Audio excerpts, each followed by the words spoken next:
Muy buenos días a todas las personas que están asistiendo a este nuevo webinar sobre CEF Transport AFIF.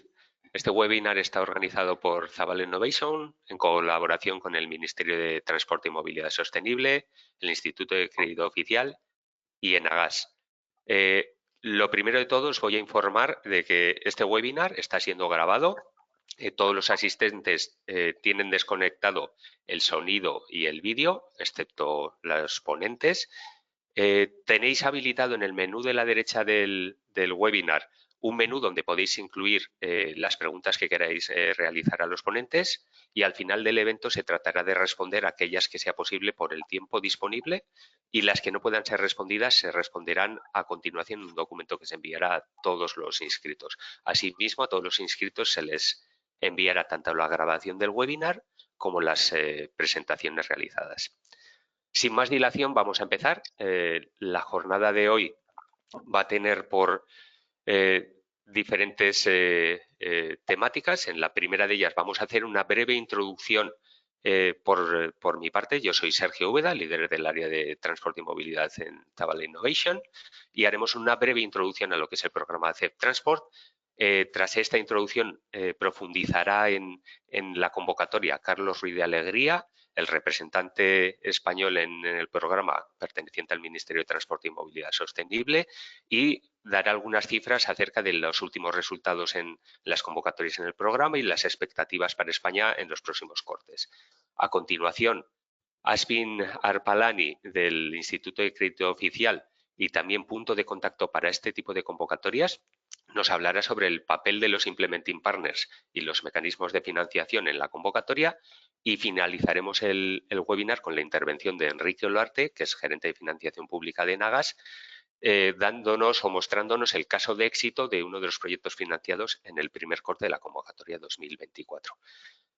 Como ya he comentado, finalizaremos con una pequeña ronda de preguntas, si es posible, y si no las responderemos offline. Para todos aquellos que no conozcan todavía el programa o la convocatoria CEF Transport AFIF, simplemente comentaros que este programa no es un programa de I+D, es un programa que apoya las inversiones, el despliegue de infraestructuras en la red transeuropea de transporte. Este programa o este mecanismo tiene diferentes prioridades, ¿no? Desde obras tradicionales en infraestructuras, obras destinadas a la movilidad sostenible, a la movilidad conectada, a la seguridad, incluso a la movilidad dual, y en este caso la prioridad AFIF es la que está destinada al despliegue de infraestructuras para recarga de combustibles alternativos. ¿Qué quiere decir esto? Inversiones en despliegue de puntos de recarga eléctrica, de hidrogeneras y puntos de bunkering en puertos de amoníaco y metanol.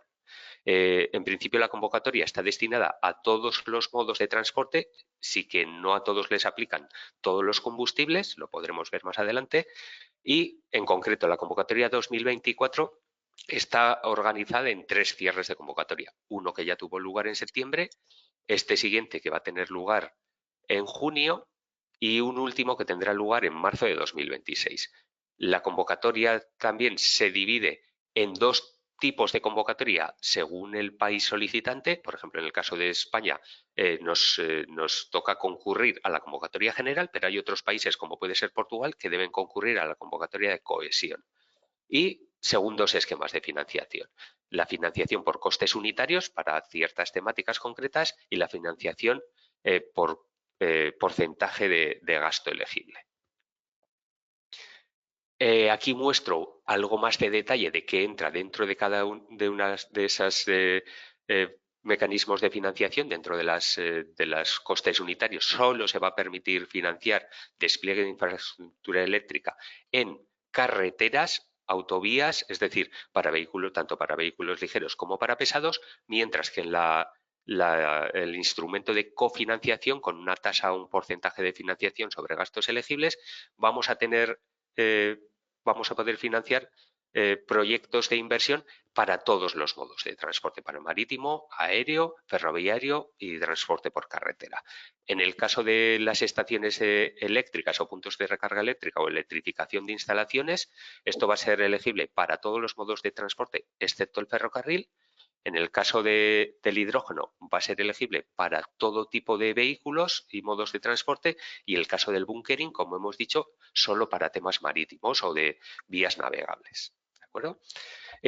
Por último, simplemente resaltar que previo al cierre de este segundo corte de la convocatoria, el 11 de junio, se ha publicado una actualización de la convocatoria a 7 de marzo, donde hay algunas pequeñas novedades, como el cambio de fecha de corte del tercer corte, que estaba previsto en diciembre y pasa a ser en marzo del 2026, y algún detalle más en la descripción o los detalles de las distintas temáticas a financiar en la elegibilidad de costes. Por último, simplemente indicar, la convocatoria 2024 contaba con 1 millón de euros de presupuesto, de ellos 700 millones destinados al General Envelope, que es donde va a participar las entidades españolas, y comentar que en el primer corte se financiaron 30 proyectos en el General Envelope, dotándolos de más de 330 millones de euros. ¿Qué significa? Que para los siguientes cortes, el segundo y el tercero, todavía quedan unos 450 millones disponibles. De los 30 proyectos financiados, en 8 de ellos participan entidades españolas con un valor de unos 70 millones de euros. ¿De acuerdo? Y como punto muy importante, mencionar que aunque quedan 450 millones, este segundo corte es uno de los cortes críticos, porque en el primer corte se llegaron a solicitar hasta 600 millones del millón disponible, ¿no?, entre las dos prioridades. Con lo cual, es súper importante identificar qué proyectos están en un momento de madurez para poder acudir a esta convocatoria, o incluso analizar cuáles pueden estar a caballo entre los dos cortes o cuál es el mejor momento para tratar de intentarlo incluso en este segundo corte. A continuación os vamos a dar unas pistas acerca de quién puede presentarse a esta convocatoria y cuáles son los requisitos mínimos y cuáles son las claves para presentarse. La convocatoria está abierta a todo tipo de entidades, tanto públicas como privadas.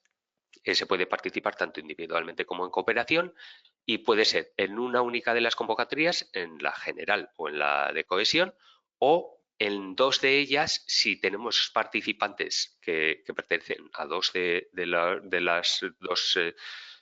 los dos tipos de países, y podemos vincular esas participaciones a través del formulario de solicitud.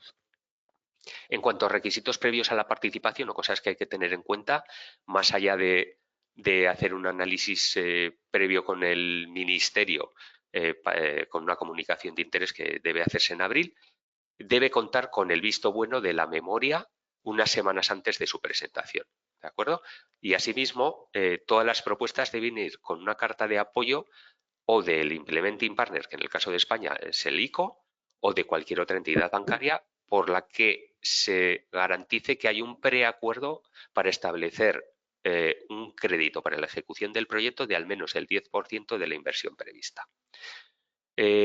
No menos importante es destacar que dentro de los diferentes anexos que hay que presentar, en uno de ellos, la conformidad medioambiental, hay que presentar dos declaraciones firmadas, tanto para demostrar que no hay ningún impacto sobre las redes naturales protegidas, la red Natura, o sobre aguas, ¿de acuerdo? Con lo cual hay que manejar este tipo de declaraciones con cierta antelación. Y ya para concluir, basándonos en la experiencia que tenemos en el programa, que data desde el principio, antes de ser conocido incluso como CEF, donde hemos presentado ya más de 50 proyectos, y sobre todo basándonos en las evaluaciones de los más de 20 proyectos que hemos presentado a esta prioridad de combustibles alternativos, hemos tratado de marcar cuáles son los temas relevantes a nivel de los criterios de evaluación para presentar una propuesta realmente competitiva. Lo hemos estructurado en 3 bloques. Por una parte, la prioridad o la elegibilidad, que es uno de los más importantes. Tenemos que ser conscientes de que no todas las localizaciones son elegibles, debemos buscar localizaciones en la red transeuropea. Hay un mínimo de inversión requerido y no todos los costes son elegibles, con lo cual es súper importante analizar la matriz de requerimientos de costes elegibles o incluso las preguntas frecuentes donde se desglosan o se da detalle de muchas de estas dudas que os puedan surgir. Asimismo, en algunas de las prioridades se establecen algunos requerimientos tanto técnicos como regulatorios que son de obligado cumplimiento. En cuanto a temas de madurez o de calidad, que son otros de los dos criterios, esto está asociado a la implementación o el despliegue del proyecto, por lo cual debemos demostrar que tenemos un plan de despliegue y un plan de financiación maduros y muy bien definidos, con los riesgos de implementación identificados y, sobre todo, súper importante para la madurez, es poder demostrar en qué punto están todos los permisos de ejecución de obras, todas las autorizaciones, los estudios de impacto ambiental, contratos con proveedores, etcétera, etcétera. Cuanto más maduro esté este tema, mucha mejor evaluación vamos a tener, ¿no? Y el riesgo puede estar en aquellos proyectos que estén en una fase demasiado embrionaria y cuyas obras esté previsto comenzar a medio o largo plazo, ¿no? Al final, lo que trata la comisión es de financiar proyectos que estén preparados para comenzar y, sobre todo, para finalizar en el tiempo previsto por la convocatoria. Y otro de los temas muy importantes. La memoria cuenta con un montón de anexos, de presupuestos, de diagramas de flujo entre tareas, los de declaración medioambientales, incluso los estudios de coste análisis-beneficio. Todos los documentos tienen que estar alineados con la memoria de una manera clara y concisa, ¿no? No debe haber desalineamientos entre los diferentes documentos. Por eso es muy importante trabajar de manera ordenada y tratar de tener memorias lo más concisas posibles. Esto además nos ayudará en caso de aprobar el proyecto en la fase de preparación de contrato con la comisión, porque simplificará mucho el proceso y sobre todo en la fase de ejecución. Y por último, en cuanto a otros elementos de evaluación, están tanto el impacto como el efecto tractor, que esto está más vinculado a todo el tema del plan de negocio y los análisis coste-beneficio. Entonces, aquí sobre todo, lo más importante es tener súper claro cuál es la demanda estimada, poder justificar esa demanda, poder justificar un precio de venta del combustible, una trayectoria en el tiempo y, sobre todo, también justificar qué impacto va a tener ese despliegue de infraestructuras, tanto a nivel global en la red transeuropea como en la economía local, ¿no? Esto es todo por mi parte en cuanto a la introducción. Entonces, ahora sí que vamos a dar paso a Carlos Ruiz, del Ministerio de Transportes y Movilidad, que nos va a dar muchos más detalles acerca de cómo participar en la convocatoria. Adelante, Carlos. Hola, buenos días. Muchas gracias, Sergio. No sé si se veía la pantalla. Confío en que sí. Sí, se ve, Carlos. Vale, fenomenal. Bueno, oye, pues nada, muchísimas gracias por la fantástica introducción, Sergio. La verdad es que yo creo que lo has contado muy bien, ¿eh? Y nada, también quería agradecer pues, aquí la presencia de Nagas y de ICO, fundamentalmente, porque bueno, pues así tenemos una visión pues un poco transversal de todos los actores que estamos interviniendo y también de un caso de éxito como el de Nagas en varios proyectos que ya tienen, ¿no? Entonces, bueno, nada, comentaros que nosotros, bueno, ya llevamos trabajando mucho tiempo con esto del CEF y que concretamente también bajo esta modalidad del despliegue de combustibles alternativos. Vamos a contar brevemente el contexto normativo, lo que sería la configuración de la convocatoria y luego, por último, qué situación, bueno, de dónde vamos o de dónde venimos y hacia dónde vamos con este tipo de convocatorias, ¿no? Es decir, ver qué oportunidades tenemos, qué expectativas hay para España, ¿no? Entonces, desde el punto de vista, yo creo que hay muchas cosas que ya las ha contado Sergio también, veréis que algunas cosas ya están también en mi presentación. Trataremos de pasarlas un poco rápido y centrarnos en lo importante, ¿no? Entonces, bueno, desde el punto de vista del contexto normativo, nosotros para la presentación de propuestas a esta convocatoria nos tenemos que centrar fundamentalmente en dos pilares legislativos, dos pilares normativos, ¿no? Por un lado, que sería el reglamento por el que se definen las redes transeuropeas de transporte, es decir, para saber si nuestra infraestructura es financiable o no, pues tendremos que ver si está en la red transeuropea y evidentemente para eso tendremos que consultar el reglamento 1679/2024 que se aprobó en julio del año pasado y que es donde se definen todas las infraestructuras de transporte que pertenecen a la red transeuropea, además de otros conceptos, otros elementos, como puedan ser pues, sistemas de nuevas tecnologías, movilidad militar, mantenimiento y gestión de infraestructuras, etcétera, ¿no? A partir de ahí, luego lo que vemos es que lo que es el reglamento de financiación propiamente dicho y que regula las convocatorias del mecanismo conectar Europa se regula en el reglamento CEF, que es el que a través del programa de trabajo regula todo el conjunto de convocatorias y en particular esta que vamos a comentar de combustibles alternativos, ¿no? Es una convocatoria, bueno, desde el punto de vista de lo que es la red transeuropea, ya lo conoceréis muy bien muchos de vosotros, por lo menos. Tenemos 3 capas, una red global, una red básica y una red básica ampliada que se incorporó como motivo de la actualización del reglamento de redes transeuropeas en julio del año pasado. Sobre ellas asientan lo que serían los corredores europeos de transporte como instrumento para la ejecución de la red básica preferentemente en aquellas secciones que tienen un marcado carácter estratégico, ¿vale? Y estos en España estamos hablando fundamentalmente de 2, Atlántico y Mediterráneo. Entonces, lo que es la red transeuropea de transporte, desde el Ministerio pues estamos trabajando en un visor, que es el visor Hermes, donde podéis ver lo que es la red transeuropea de transporte, y trabajamos mucho en colaboración también con la propia Comisión Europea. Entonces, aquí tenéis enlaces a los 2 visores para poder ver si vuestra infraestructura está emplazada en la red, ¿no? Tanto en la parte del TENTEC de la Comisión como en la parte de Hermes. Entonces, desde el punto de vista de lo que es la convocatoria, decir que esta convocatoria, bueno, ya teníamos una experiencia previa, o varias en realidad, pero vamos, una experiencia previa que era la convocatoria de 2021, que se circuló en torno a 5 cortes, ¿vale? Esa convocatoria yo creo que tenía pues unos 1.000 y pico millones de euros en aquel momento, y en este caso pues llevamos con una dotación inicial que eran de 780 millones de euros, de los cuales 2/3 del presupuesto debían de ir acompañados o con el apoyo de lo que es una figura de implementing partner o un banco público. En este contexto operan pues Banco Europeo de Inversiones, ICO, del cual contamos presencia a continuación. Y luego también podríamos hablar de otras entidades financieras, generalmente ya bancos privados, etcétera, que podrían absorber hasta 1/3 del presupuesto. Con lo cual, nosotros siempre recomendamos ir por el camino de los 2/3, que tienes acceso a una mayor cantidad, a una bolsa más amplia, ¿no? Por así decirlo. Efectivamente, ya nos encontramos dentro de lo que es el segundo corte, que termina el 11 de junio. Luego veremos algunas fechas que nosotros damos para lo que es la presentación de las propuestas.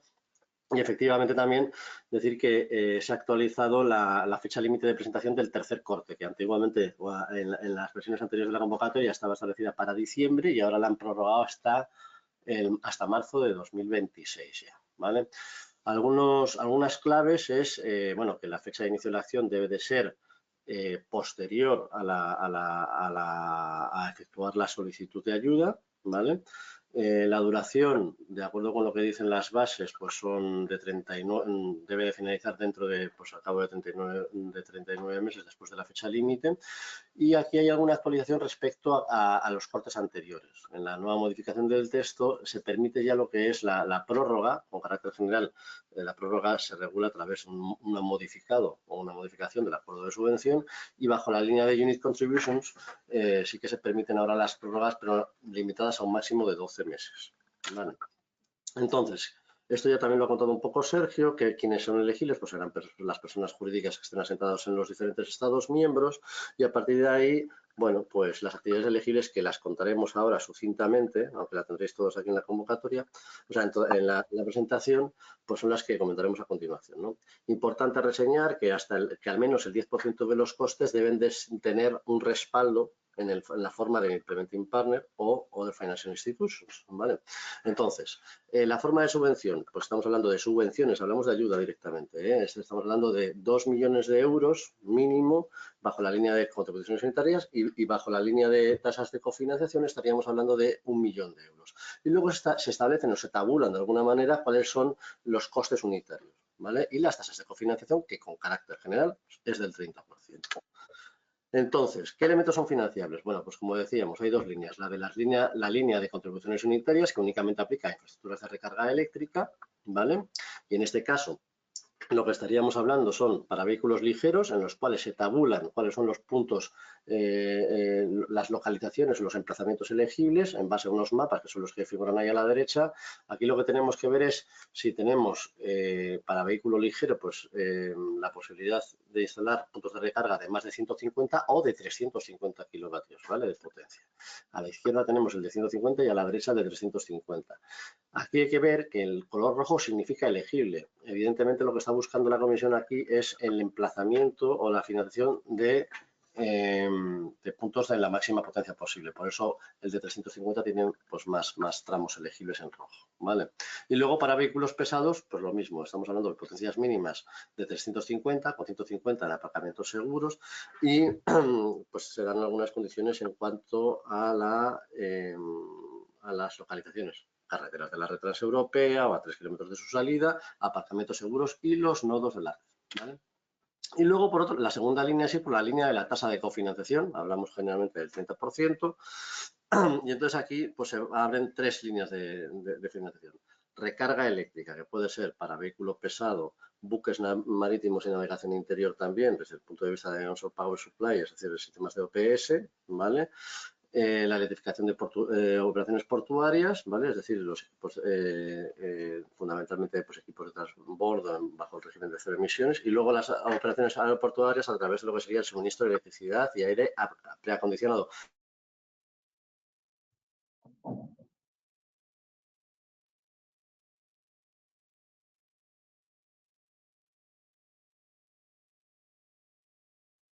Tanto a naves, o vamos, aeronaves, ¿vale? Y pues para los vehículos, ¿vale?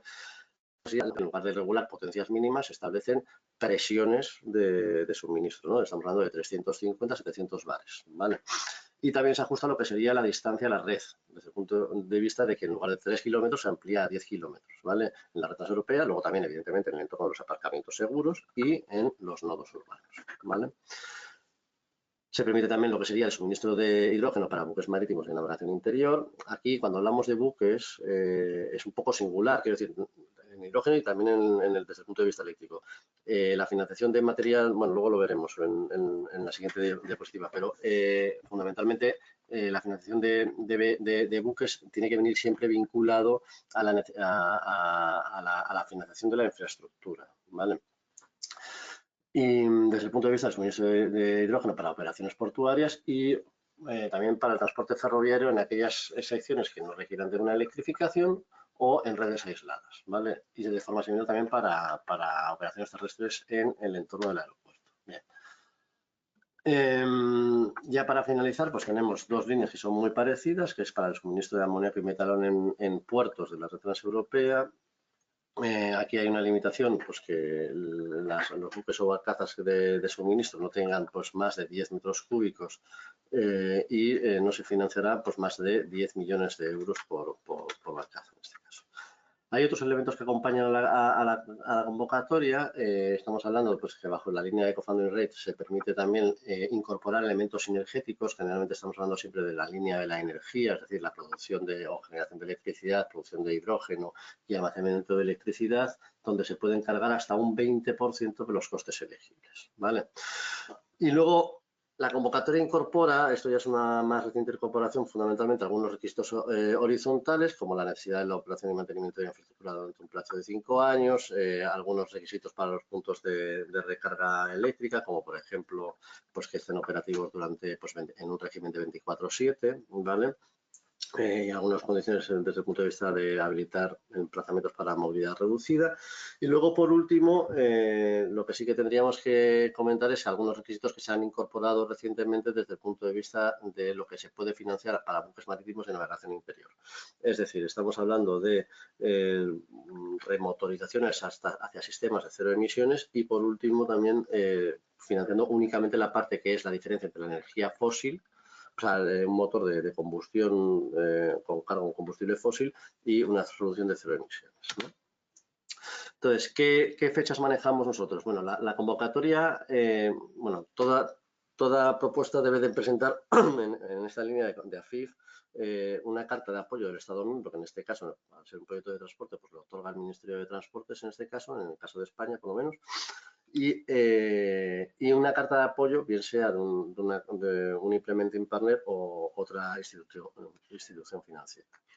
Entonces, las solicitudes en el portal de Hacienda tienen que estar cargadas como muy tarde el 11 de junio, ¿no? Y a partir de aquí nosotros para el otorgamiento de nuestro certificado de conformidad de Estado miembro pues damos dos plazos. Uno sería el 30 de abril para la presentación de un esbozo de lo que se va a presentar, es decir, una comunicación de interés, y luego ya la solicitud completa el 28 de mayo. Todo esto está publicado en nuestra web, o sea que podéis verlo, luego veréis algunos enlaces donde tenéis aquí pues, enlace a todo ello y cómo presentarlo desde el punto de vista telemático, etcétera. La presentación de propuestas yo creo que también nos la ha comentado un poco Sergio antes, fundamentalmente estamos hablando de dos partes, A y B, ¿vale? Con toda la documentación que se requiere, todo esto está en la convocatoria, con lo cual no hace falta pasar por ello.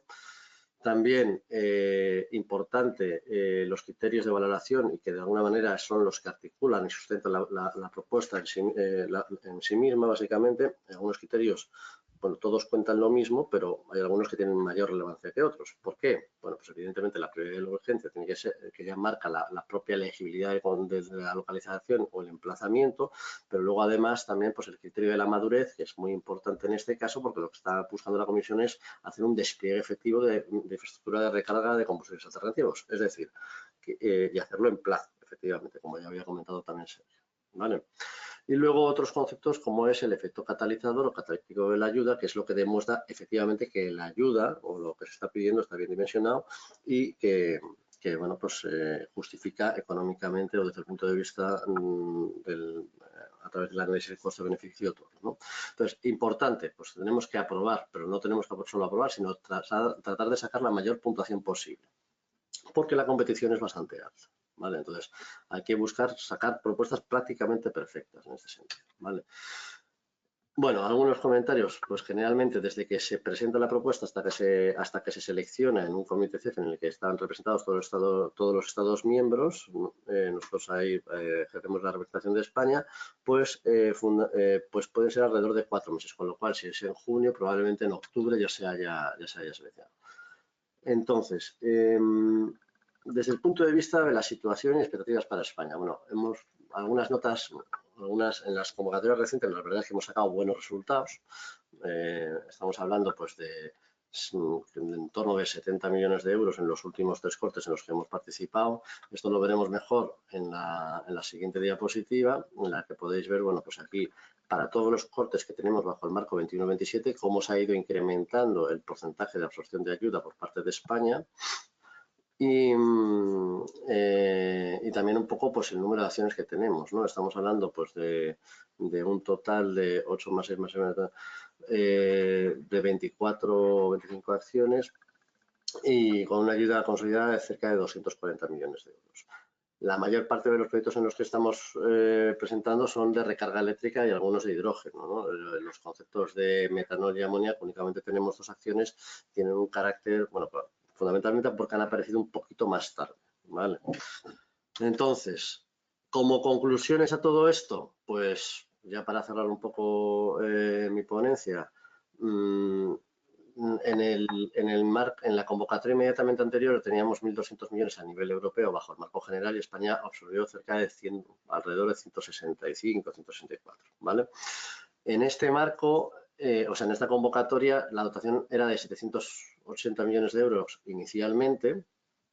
Ya se ha pasado el primer corte y se consumieron alrededor de 330, con lo cual quedan 450 millones de euros. Entonces, es una buena oportunidad. Este corte, ya lo ha dicho Sergio, es importante, ¿vale? O sea, hay que intentar presentar lo que se tenga para tener oportunidades y sobre todo lo que se tenga en una fase de madurez adecuada, ¿vale? Y nada más, hay que tratar de aprovechar la oportunidad. Eso es lo que queríamos deciros. Os dejamos por aquí algunos enlaces de interés y nada, muchísimas gracias por vuestra atención. Muchísimas gracias, Carlos. Una presentación súper detallada y súper clara. Ya tenemos por ahí alguna pregunta en el chat relativa a alguna de los temas de elegibilidad, que luego, si tenemos tiempo, te la lanzaremos, ¿de acuerdo? Pues nada, ahora damos paso a Ashvin Arpalani del Instituto de Crédito Oficial, del ICO, que nos va a a dar algunos detalles acerca de cómo trabajar con los Implementing Partners y cuáles son los mecanismos de financiación asociados a esta convocatoria. Adelante. Hola, muy buenas.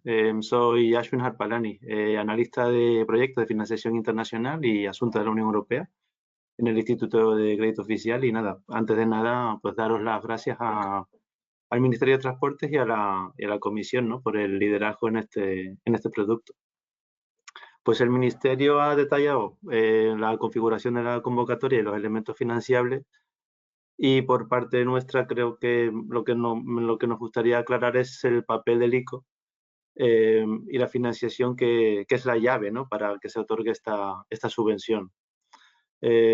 Como sabréis, pues el ICO es Implementing Partner de la Comisión Europea y es encargado de canalizar los programas europeos encomendados, ¿no? Entonces, en concreto, en este programa, en el CEF-AFIF, pues desde que somos Implementing Partner desde el 2019, hemos financiado a través del formato blending, que consiste en subvención junto con financiación de la Comisión Europea. Desde el 2019 pues hemos presentado 24 proyectos, hemos movilizado 937 millones de euros y se ha financiado por parte de ICO pues una financiación de ICO de más de 507 millones. Con respecto a cargadores, pues más del 13% de la red ha sido financiada por parte del ICO, es decir, más de 5.000 cargadores públicos, más de 7 proyectos de hidrógeno, proyectos de cargas de vehículos en puertos y aeropuertos y también la flota de autobuses, por ejemplo, de la estación de autobuses de Madrid y de Barcelona, pues ha sido financiada por parte nuestra. No me quiero repetir con ya lo comentado por parte del Ministerio, entonces en la slide número 3 me gustaría pues explicar un poco los sencillos pasos para poder obtener esta financiación por parte nuestra, ¿no?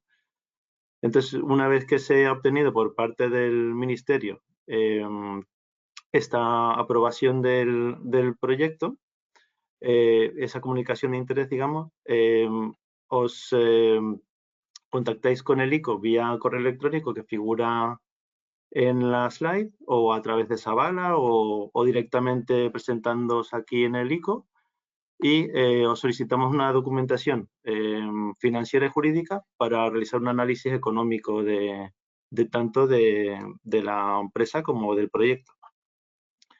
Nuestros criterios de riesgo son análogos a la banca comercial, es decir, con criterios con precios de mercado, con plazos amplios de repago y tratar de estructurarlo con los flujos de caja del proyecto. El importe de financiación debe ser como mínimo de un 10% del proyecto y se puede hacer a través de capital o de deuda.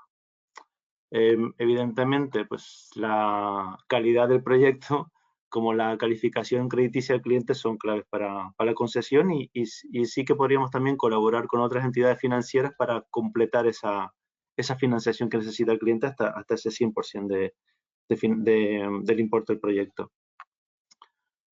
Aproximadamente un mes después de ese estudio, pues os otorgamos una carta de apoyo que se llama Financial Approval Letter, que el cliente entregaría a Cinea y tiene que ser antes del cut-off, en este caso, pues antes del 11 de junio del 2025. Y aproximadamente unos 4 meses después, el comité CEF evalúa esos proyectos y notifica a los beneficiarios con una opinión positiva. Posteriormente, pues tenemos como máximo 12 meses para que el cliente y el ICO firmen un contrato de financiación y el cliente y la comisión firmen un contrato de subvención. Entendemos que es un plazo pues, cómodo para poder obtener esa subvención y financiación por parte nuestra. Al margen de esta iniciativa, pues también tenemos un abanico muy amplio de productos de circulante y de inversión, tanto para proyectos en España como fuera de España. Lo hacemos a través de operaciones sindicadas con otras entidades bancarias o incluso de forma bilateral, tanto en productos de Project Finance como financiación corporativa o incluso garantías en avales bancarios. El importe mínimo tiene que ser como mínimo de 10 millones de euros. Sí que es verdad que en este caso, como queremos dar prioridad a las subvenciones, pues no podemos saltar ese límite de esos 10 millones de euros. Y nada, eso era todo por mi parte. Muchísimas gracias a todos por vuestro tiempo y si tenéis alguna pregunta, ahí estamos.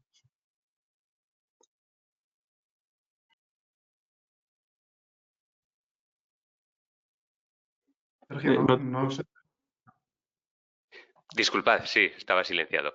Muchísimas gracias, Asvin. Ha quedado súper claro cuál es el proceso de acercamiento a los Implementing Partners y cuál es el servicio que dais en la evaluación de las propuestas y cómo ayudáis a que puedan financiarse dentro de la convocatoria. Si hay alguna pregunta, de momento no la hay, te lo haremos saber más adelante. Damos ahora paso a Enrique Olarte, de la empresa de Nagas, que nos va a dar más detalles del proyecto financiado dentro de esta convocatoria y de cuáles han sido para él las claves del éxito. Adelante, Enrique. Bueno, muchas gracias. Buenos días a todos. Gracias, Sergio y a Zabala por la invitación. Creo que es una jornada muy interesante. Y gracias a Carlos y a Aswin, muy interesantes las ponencias y la información que habéis trasladado. Bueno, yo si os parece, Sergio, pasamos a la siguiente. Mi objetivo de la ponencia es, primero, decir quiénes somos, quién es Nagas, una breve pincelada, qué es lo que hacemos a corto, medio y largo plazo y cuál es nuestra estrategia en movilidad. Y ya si os parece, finalizamos con el programa CEF Transport, nuestra experiencia en CEF Transport y comentamos un proyecto que hemos sido elegibles en la anterior edición. En cuanto a quién es Enagas, pues Enagas es el TSO nacional, es el Transmission System Operator, es el transportista de gas natural a nivel nacional y cuyo objetivo es pues, construir, operar y mantener la infraestructura de transporte de gas natural en España. ¿Vale? Contamos y para ello pues, gestionamos diferentes activos como son una red de gasoductos con la que podemos traer el gas directamente desde nuestros vecinos del norte de África y trasladarlo a todo el país, plantas de regasificación donde nos llega el gas natural licuado de todas las partes del mundo y lo integramos, digamos, en la red troncal, estaciones de compresión que mantienen la presión constante del gas natural en toda la red, unas conexiones internacionales, tanto con Portugal como con Francia, para trasladar o exportar ese gas natural en caso de que sea necesario por el resto de Europa. Y luego, un activo muy importante para nosotros, que es el almacenamiento subterráneo. Tenemos 3 almacenamientos subterráneos y aquí con ellos damos cumplimiento al objetivo principal de Nagas, que es asegurar el suministro energético nacional. Y precisamente estos 3 activos son muy importantes en momentos de coyunturas energéticas difíciles a nivel global, como pueden ser guerras, mantener ese suministro energético constante, ¿no? Como veis a la derecha, también tenemos inversiones en activos gasistas europeos, tanto en Centro Europa como en el sur y Europa del Este. Esto es lo que hacemos ahora y ya llevamos tiempo estudiando cuál puede ser el medio y largo plazo del sistema energético, tanto nacional como europeo, y un vector clave que se ha identificado es el hidrógeno como fuente energética interesante tanto para España como para la Comisión Europea, como para Europa, perdón.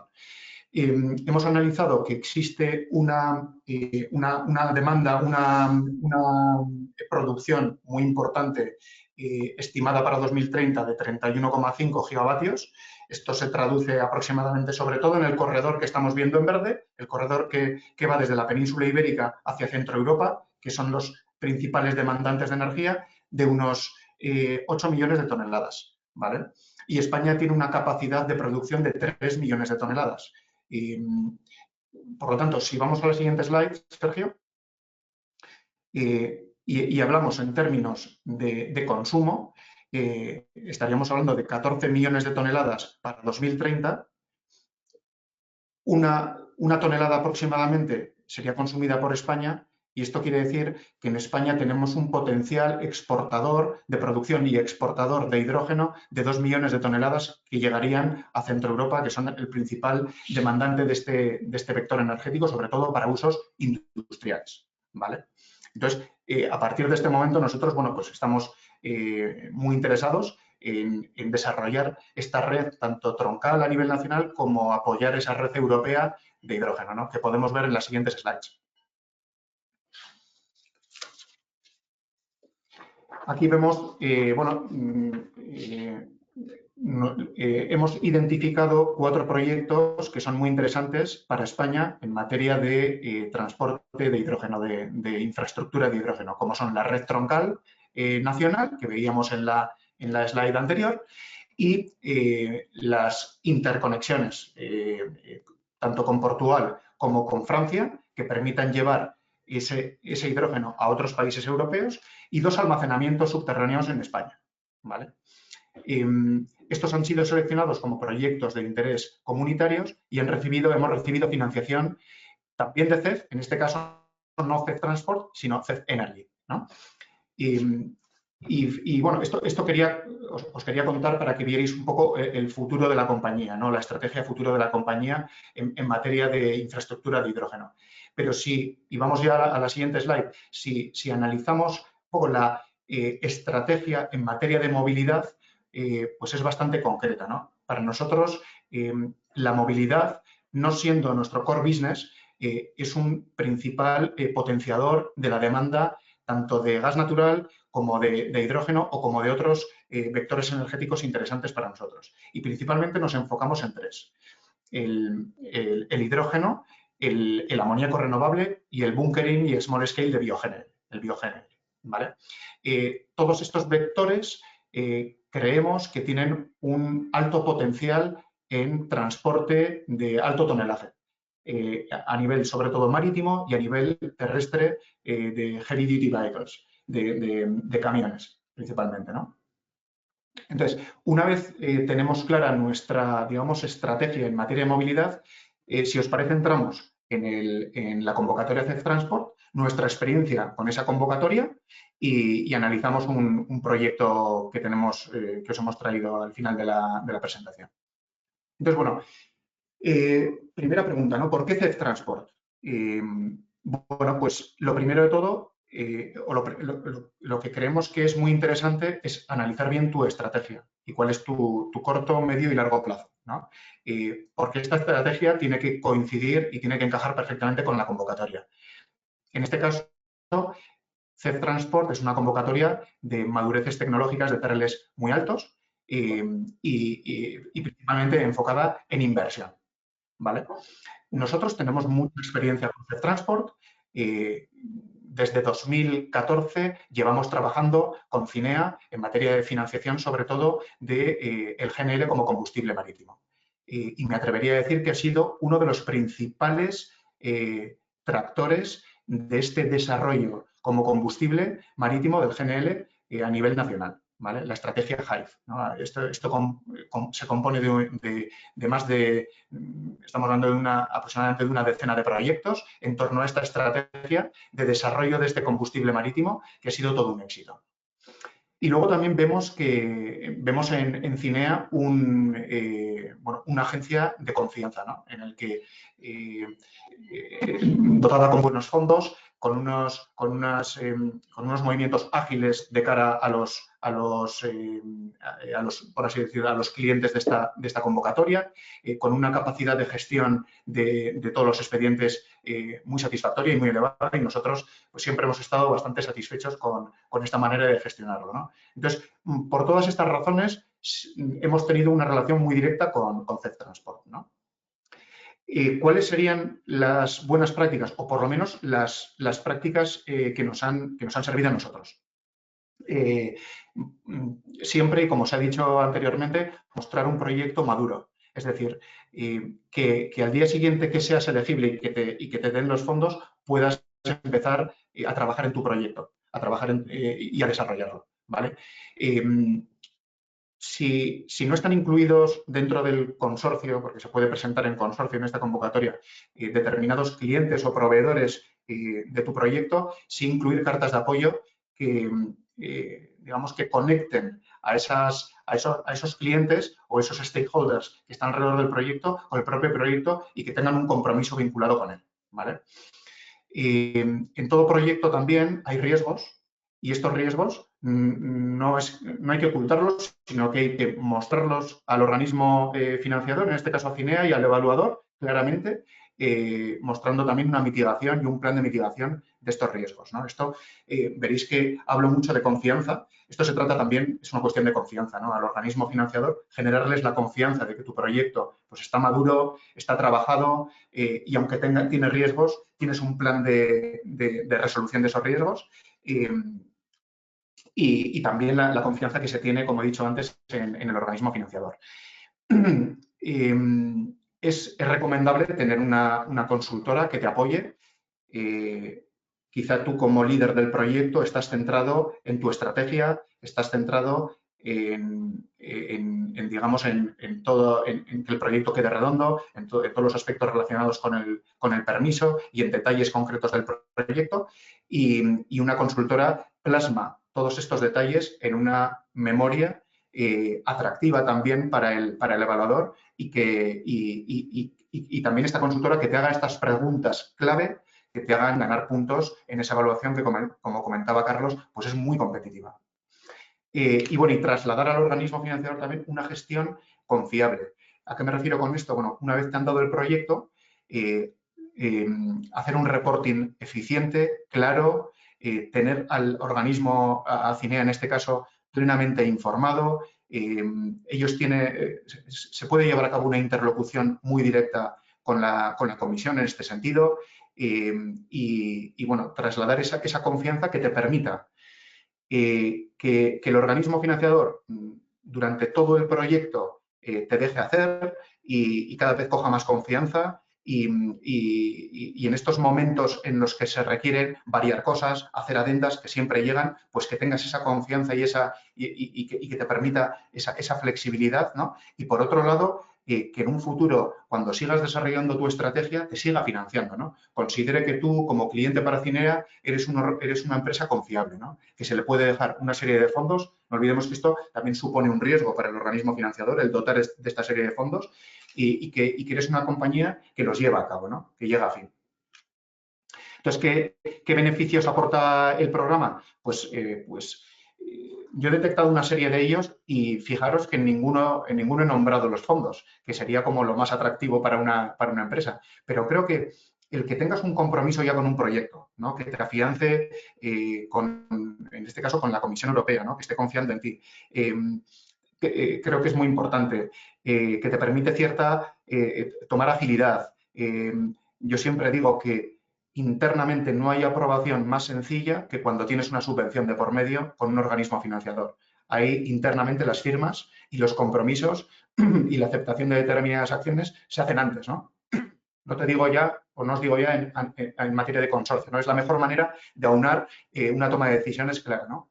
Te compromete con unas fechas, te compromete con unos entregables, con unos hitos y eso te garantiza que tu proyecto va a llegar a buen término. Te da contactos por el camino, te da visibilidad tanto a nivel de tu país como a nivel europeo y determinados clientes pueden ver tu iniciativa porque en determinados aspectos de ella es pública. Y bueno, y al fin y al cabo, pues lo que comento en el claim un poco del slide, del proyecto, la realidad es la mejor manera que hemos visto nosotros para, en un momento, en este caso, por ejemplo, cuando hay quizá el riesgo tecnológico no es tan alto, pero sí que hay riesgo de mercado, pues te puede ayudar un montón, ¿no? A que ese proyecto se haga realidad. Y finalmente, ya termino, pues recientemente hemos recibido financiación para desarrollar un despliegue de 6 hidrogeneras a nivel nacional, que entrará en operación en 2027 con una serie de stakeholders muy interesantes y que, bueno, pues que ha recibido fondos CEF y que actualmente estamos en fase de firma de ese contrato con el organismo financiador, el Gran Adrena. Y nada, si tenéis alguna duda, pues a vuestra disposición. Muchas gracias. De acuerdo, pues muchísimas gracias, Enrique. Es súper claro, muy interesantes las lecciones aprendidas más allá de los fondos, ¿no? Que al final siempre muchas veces ponemos el foco en el fondo, en los fondos, en las subvenciones, pero la realidad es que el valor añadido que te da un proyecto financiado va mucho más allá de esa subvención, ¿no?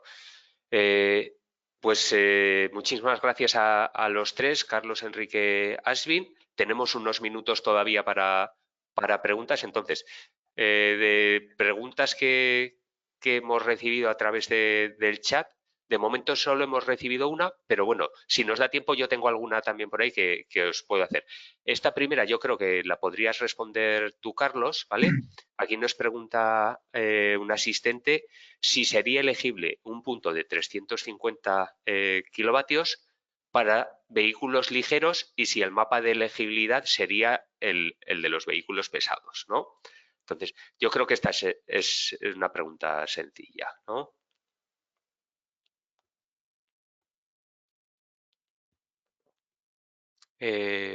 Creo que hemos perdido a Carlos, ¿verdad? Al menos...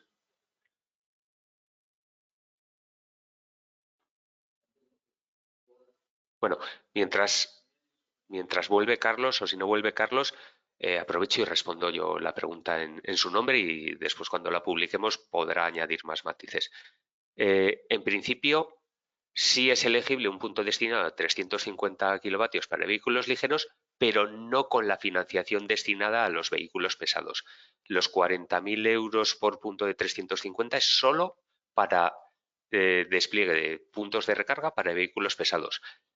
Para vehículos ligeros, la convocatoria te dice que financia puntos a partir de 150. Si es de 350 y lo usas para vehículos ligeros, puedes tener un uso de una única carga con un punto con una manguera o dos mangueras y poder asegurar que tienes al menos 150 en esas dos mangueras. Entonces ahí eso sí que contaría como puntos de recarga de 150 kilovatios. ¿De acuerdo? Y el mapa de elegibilidad, por lo tanto, será el destinado a los vehículos ligeros. ¿De acuerdo? Esta es la pregunta que teníamos en el chat. Yo quiero aprovechar, Enrique, porque me he quedado con la duda.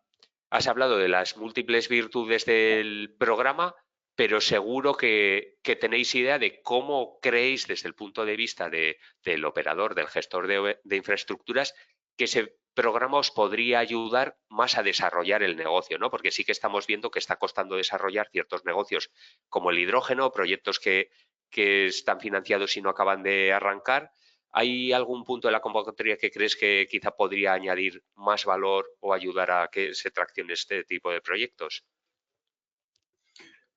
Sí, la verdad es que sí, ahora que lo dices, sí. He comentado un poco las virtudes del programa. Sí que tenemos, y siempre lo comentamos, algunos aspectos que creo que se podrían mejorar. Cuando estamos hablando de transporte de mercancías con un cambio de combustible, como es en este caso el hidrógeno, si bien la tecnología está desarrollada, el mercado todavía no, ¿vale? Entonces,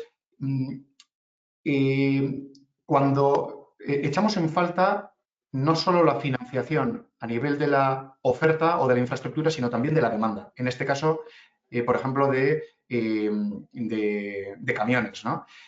No hay muchos camiones a hidrógeno y todavía se tienen que desarrollar mucho más y los transportistas tienen un sobrecoste sobre los tradicionales, sobre el combustible tradicional. Vale, para los transportistas es un reto y es un riesgo muy importante.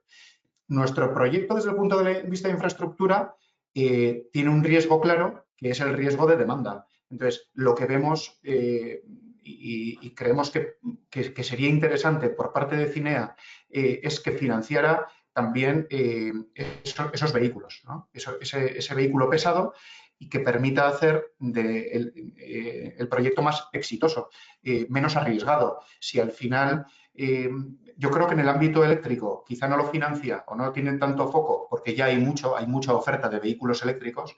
En el ámbito del hidrógeno creo que se deberían de involucrar un poco más y financiar a estos transportistas para que la propia infraestructura pueda suministrar a esos vehículos, ¿no?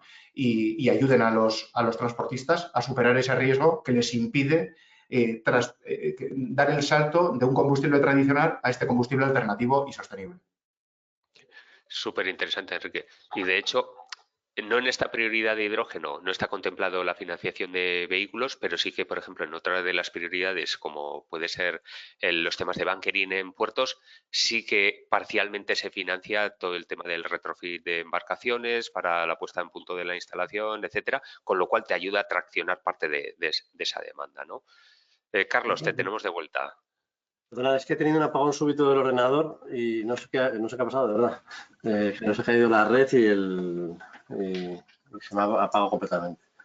Sí. He oído la pregunta, era sobre el tema de la elegibilidad, ¿verdad? Sobre si eran elegibles vehículos de más de 350 kilovatios. Bueno, vamos a ver, los mapas que hemos estado antes, lo que pasa es que ahora no tengo la presentación porque he tenido que reiniciar el ordenador. Los mapas que he presentado antes, en principio aplican únicamente para vehículos ligeros. Lo que pasa es que es verdad que te centran en dos partes, ¿no? Uno para vehículos de 150, donde los puntos o la localización de los puntos pues es más reducida, ¿vale? Por eso está más en verde que en rojo. Y luego la de 350 kilovatios, que efectivamente pues el mapa te da muchísimas más localizaciones, ¿vale? Esa era un poco la pregunta, si no recuerdo mal, ¿no? Eso es. Y sobre todo si esos puntos de 350 para vehículos ligeros deben ceñirse al mapa de 350. Y yo les contaba que las de 350 kilovatios financiadas a 40.000 euros van destinadas a vehículos pesados, no exclusivamente. Que aunque tú tengas un punto con mayor potencia destinado a vehículos ligeros, tienes que ir al mapa de vehículos ligeros. Eso es lo que quería decir. Eso es. Venga, genial, Carlos.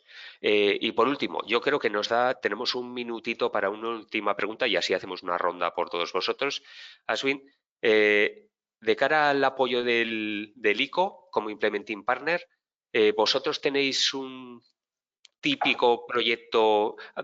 ¿Dais asistencia a cualquier tipo de proyecto o hay un crédito mínimo? Es decir, si te viene un proyecto muy pequeñito, ¿podéis darle apoyo o estáis buscando proyectos de otra magnitud? Bueno, por parte del ICO, nosotros estamos dispuestos a financiar todos los proyectos que den cabida y que estén apoyados por parte del Ministerio de Transporte y siempre que se le pueda otorgar esa subvención, se estudia por parte del ICO y se aprueba. Sí que es verdad que lo que comentaba antes, que de forma a través de nuestro departamento de financiación directa, apoyamos tanto operaciones en España como fuera de España de más de 10 millones, pero que en este caso en concreto para apoyar esta subvención y este programa, pues a partir de eso no tenemos ningún mínimo, siempre y cuando sea un 10% del proyecto que sería el importe mínimo a financiar. De acuerdo, muchísimas gracias, Esmin. Pues yo creo que con esto ya es todo, no tenemos más preguntas a través del canal. Si surgiera cualquiera de los asistentes o personas que no hayan podido asistir, tienen cualquier consulta, pueden ponerse en contacto con cualquiera de nosotros para respondernos. En principio, Ministerio ICO están dispuestos a colaborar con cualquiera de organización que esté interesada en la convocatoria, pueden darles más información. Ambos tenéis ese email, ese canal de comunicación a través de email, con lo cual yo sí que insto a todo el mundo a que pregunte las dudas que tengan acerca del programa y se acerquen al programa. Y lo mismo a través de la web de Cinea hay una serie de preguntas frecuentes que están respondidas y que pueden dar mucha visibilidad también o luz a las dudas que se puedan generar. Entonces, muchísimas gracias, Carlos, Ashwin, Enrique, por haber participado en este evento. Esperamos que haya sido del interés de todo el mundo y hasta la próxima. Un placer. Muchísimas gracias a todos. Gracias. Hasta luego. Hasta luego.